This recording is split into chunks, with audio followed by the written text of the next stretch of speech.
All right, well, it's about that time for us to come back together and talk about what month? Are we going into April? So this would be the March record haul. And March is bigger than most of the last few months have been. I've been really trying to scale back, but March gave me the opportunity to actually go a little bit bigger for a couple of reasons. Number one, we're going to see a few that my wife picked up for me, and she's more frugal than I am, so we'll talk about that. And then number two is that whenever we get our tax return, we kind of have this tradition that everybody gets just a little bit of money to spend as a reward, as a sort of, good job as far as the tax return goes. So each of the kids get a little bit, and each of the adults get a little bit, and I almost always use my little bit to get a few more records. So that's what I did. So those are in addition to our traditional budget for the month. So without any more talking about it, that's a weird way to say it, I don't know. But let's get into it. Let's talk about the records that we got. So numero uno, this is one of the ones my wife picked up. So there are 3 records here that my wife got from a yard sale, but they were like closing shop, I guess, and they were just like, yeah, take it, it's free. So she didn't pay anything for any of these 3, and they're kind of funny to me. Number 1 is Heart and Soul by Kathy Tricoli. Now, these are older records, so they're, original pressings on black vinyl. But if you don't know who Kathy Tricoli is, she is a Christian artist that was pretty big in the, early 90s. Definitely contemporary Christian music. I knew a couple of her songs, didn't listen to her much, but this is probably something Michelle would have listened, which is my wife, would have listened to a little bit more than I would have. So that one was kind of funny, kind of a surprise. The next artist, we have 2 albums by, and we both listened to this artist a little bit growing up, and that is Amy Grant. So this is Amy Grant's first album, and I think it's just self-titled. Let's see here. Nope, it's called My Faithful... No, what does this say? My Father's Eyes. Wow, that was terrible. My Father's Eyes. It's like a really small font right up here on the top. It's hard to see. My Father's Eyes. So this is Amy Grant's first album. It is a great album. You can see how young she looks on the cover of this. We enjoy Amy Grant, so this is a fun one, Is this something we're going to spend all the time? Probably not, but it's kind of fun to have. And then the other Amy Grant one is this one, which is actually this is called Good Night, Unguarded. And this is a more popular album for sure. So we were glad to have this one on the, in the collection and something to listen to. We actually have 2 other Amy Grant albums, I believe. A Christmas album that she did recently, and it wasn't alone; it was with her husband. And then one of her other older, more classic albums. So now we get into the records that I picked up, and let's go for it. The first one, this one was one that I did not plan on buying, but I have been looking for it for a while. Not looking for is not the right word. I have been wanting to get it for a while, and I was just like, you know what? It's a new month. I can get a record. This is what I'm going to pick up. So this is Panic at the Disco. The album title is A Fever You Can't Sweat Out, but this is the 20th anniversary deluxe edition. So there's some extra stuff on here, some demos and that kind of stuff. This is probably the only Panic at the Disco album I'll ever pick up. There are other songs I like on other albums, but as far as like a whole album that to me is worth getting, this is the one. So I'm really glad to have it. Lots of great songs on here. Some of the biggest singles in Panic at the Disco's catalog are on this album. So, like I Write Sins, Not Tragedies. The next one, this was one I really did not plan on buying at all. I went to my record store. I wanted to pick up something from my record store. I hadn't been shopping at St. Marie Records in a while, and St. Marie Records is for sure my favorite record store to go to, and I want to support them because I want brick and mortar record stores to continue to exist, and for that to happen, we have to go shop at those brick and mortar record stores. So I went in there. I think I picked up that Panic at the Disco album there. No. Nope, I know what it is. I looked on their website for what they had. I'm going to do this in a slightly different order. I looked on their website for what they had that I might be interested in. And then I don't know what it was, but out of nowhere, I decided to look for this album, and they had it.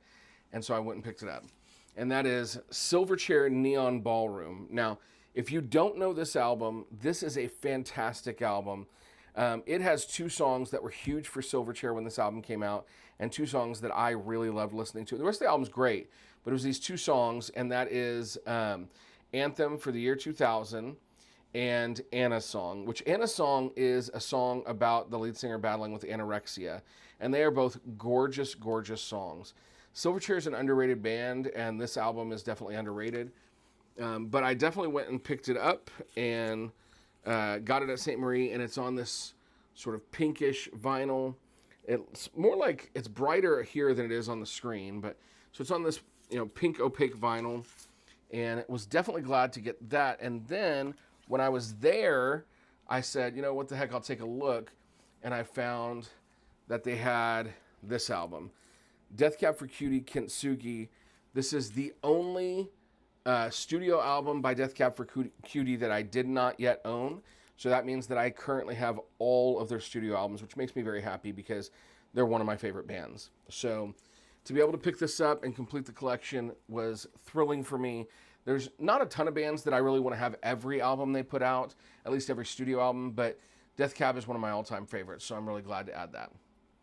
So about the time that I picked up those, this is an album I had pre-ordered a couple of months ago, and I was really happy to get in, and that is the Dingees Armageddon Massive. Now, the Dingees, here's what I'm going to say. I have heard people pronounce this as the Dingies. I believe it's the Dingees. If you're in the Dingies, whatever, and I'm wrong, let me know. But I think I'm right. So this is an unoriginal vinyl pressing sold through Tooth and Nail's store. The Dingees were a band, well, they still exist, but they're made up of like Peg Leg Roberts, and like you may know him from the band Peg and the Rejected. Ethan Luck was in this band. Ethan Luck's one of those dudes that's been in like a million different bands. But this was an album that came out when I was a kid that I listened to a lot. It's got some ska songs. It's got some punk songs. It's got a great feel. There's a song on here called Chaos Control that had a music video that was on one of those Tooth and Nail VHS compilations. And I've loved this album for a long time. I was really thrilled for it to come out on vinyl. So stoked on that. And it's like I think it's called like Ghetto Box sort of chrome or silver or whatever. And so it's sort of a galaxy swirl kind of, I don't know how to describe it, but it's silver. It's silver. And it's a great album, and it's a great pressing. Great pressing. Unoriginal Vinyl did a great job. I'm so glad that it's out. So this is an album I wanted to buy for a couple of months, and I kind of put it on hold. And then I was like, okay, well, now's the time that I can get it. So this is one of 3 albums. Let's see. Yeah, this is one of 3 albums that I purchased with my amount of money that I could spend from my tax return. So I picked up New Found Glory, Listen Up. This is their new album, and it's awesome. I don't own any New Found Glory vinyl yet. There's a few other albums I want to get by them that I definitely listen to a lot in the day. But this new album is really, really good. And every time I kept turning around, I was hearing more great things about it. It's a really pretty pressing, too. You can kind of see that look. I don't know what they called this pressing. I'm not sure, probably might say it up here. Oh, Tropical Sunset. So it looks kind of like orangey and browny in the video. I don't know why I said brownie, but it's really like more hues of like peach and stuff like that. It just looks a lot darker on the video. But glad to have this really great album. Highly recommend it. Another album that I ordered was, and actually one of the albums that I ordered, it did not come in time for me to do the March. It's in now, but I'm not going to show it to you yet because it came yesterday, which was April 1st. So this is the second album that I ordered with my tax money, and that is this one right here, which is Saturdays at Your Place. And the name of the album is, I'm trying to remember what the name of the album is. Does it say it up here? Y'all, it is a challenge when you can't see Jack all the time.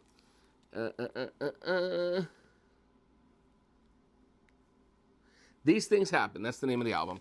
So this is a Wax Bodega limited edition print on, oh goodness. And I got to say, like, there's a lot of things I like about this Wax Bodega print, but where they decided to put the obi strip, I'm not a fan. Now, I guess I could put the sleeve on differently, but I'm a creature of habit, so. But this is a really pretty pressing. It's like a blue, like a light blue and a dark, like slightly darker blue. In person, it kind of fits the vibes of these waves, but this is a more modern emo band that I recently discovered, and I know there's a lot of people that know this band and have heard about it a lot longer than I have. But I am one of those dudes that like grew up in a specific emo scene, and only recently have I been trying to see like what else is there out there. This album is amazing. I highly recommend this album. I'm so glad that I own it. Really think that everybody would enjoy listening to this, so definitely one I'm glad I picked up. The next one is one that I kind of got a little bit on a whim at the end of the month. This was my last record for the month that I was allowed to purchase. And I had 2 albums that I was thinking about, so I let my wife make the choice. So this is Megan Maroney, Cloud 9. This is the Target exclusive pressing, which is a pretty, hold on. Okay, so it's got this like pink splatter. Man, again, you just really cannot tell. Get that light back. You really cannot really tell, but it's like a pink splatter. So really pretty, and I'm really glad that I have that too. It's got I like Megan Maroney. She calls herself like country emo. I think she's just country, but she does deal with emotions a lot. And there are probably some songs that fit a little bit more in that emo vibe. But no matter what she calls herself, I enjoy it. So my daughter likes her, my wife likes her, and that makes me happy. So this month I picked up 1, 2, 3, 4, 5, 6, 7, 8, 9, 10 albums. Aren't you glad I can count? 10 albums. I normally get 4, but we had 3 that my wife got for free, and we had 3 that I picked up with as a reward for our tax return. So that ended up making 10, and I'm really excited about it. So, yeah, that's March. What did you get? What of mine do you like? Like, comment, subscribe, do all the stuff, share the video. And I've got a couple more videos coming over the 4-day weekend. So I look forward to you guys seeing it.